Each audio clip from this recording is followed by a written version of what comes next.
अस्सलाम वालेकुम फ्रेंड्स, उम्मीद करती हूँ आप सब लोग खैरियत से होंगे। आज मैं आपके लिए लाई हूँ चैप्टर नंबर 14 इन्वायरमेंटल केमिस्ट्री का लेक्चर नंबर 13, जिसमें हम चैप्टर नंबर 14 के लॉन्ग क्वेश्चन को सॉल्व करेंगे।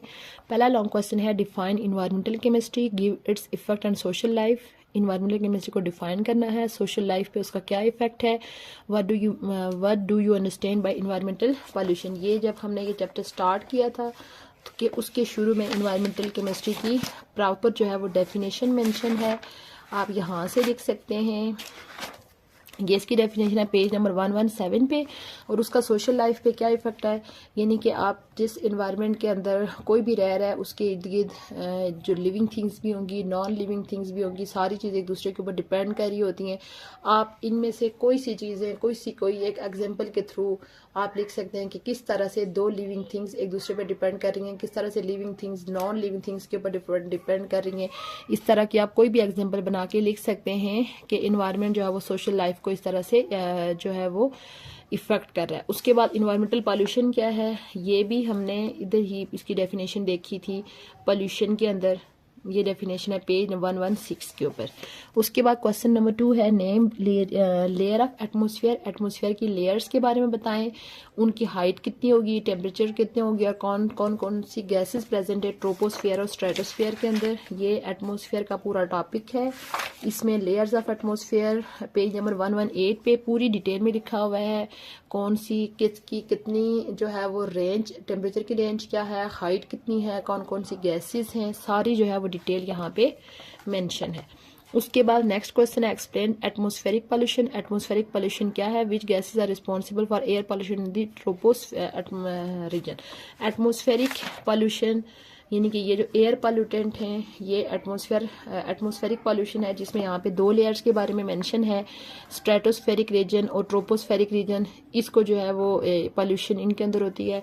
और फिर कौन सी गैसेस, ये जो हमने oxides of sulphur, oxides of nitrogen ये पढ़े थे, आप इनको शॉर्टली जो है इस क्वेश्चन में आपने एक्सप्लेन करना है।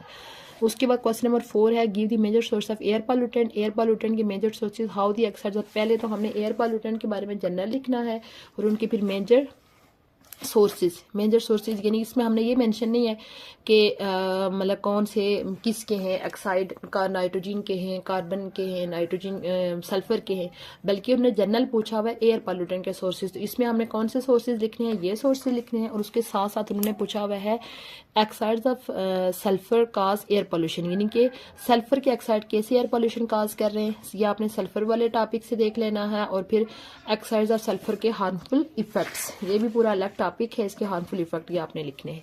उसके बाद क्वेश्चन नंबर 5 है how the oxides of nitrogen cause. Nitrogen के ऑक्साइड कैसे एयर पॉल्यूशन कर रहे हैं और उनके इफेक्ट्स क्या हैं।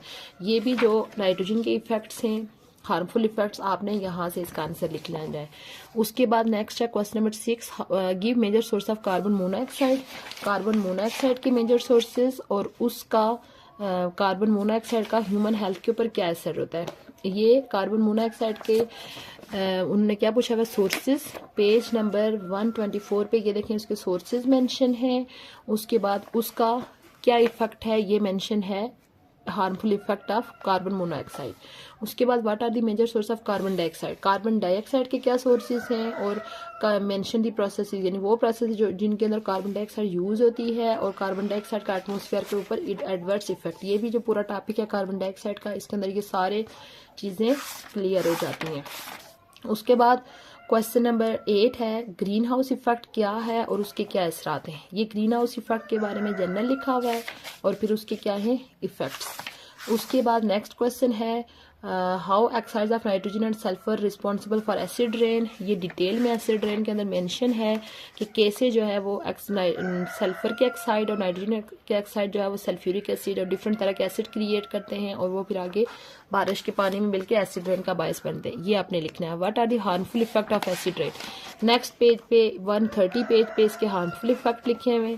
उसके बाद explain the role of ozone in stratospheric region. Ozone का क्या रोल है, ये ओजोन के अंदर हमने पढ़ा था। और फिर कौन से फैक्टर्स हैं जो कि ओजोन की डिप्लेशन कर रहे हैं। इसमें हमने डिफरेंट तरह की केमिकल्स पढ़े थे, जैसे एटॉमिक ऑक्सीजन हो गया, हाइड्रोक्सिल फ्री रेडिकल, उसके बाद नाइट्रिक ऑक्साइड, क्लोरोफ्लोरोकार्बन। ये आपने सारे जो है वो इनके रिएक्शन आपने इस क्वेश्चन में मेंशन करने हैं। What are the harmful effect of ozone depletion, ozone depletion के क्या हार्मफुल इफेक्ट्स हैं, ये पेज नंबर 132 पे मेंशन है कि ओजोन की कमी की वजह से क्या क्या असर होगा। ये था हमारा आज का लेक्चर जिसमें हमने इन्वायरमेंटल केमिस्ट्री के लॉन्ग क्वेश्चन को सॉल्व किया। उम्मीद करती हूँ आपको आज का लेक्चर अच्छा लगा होगा।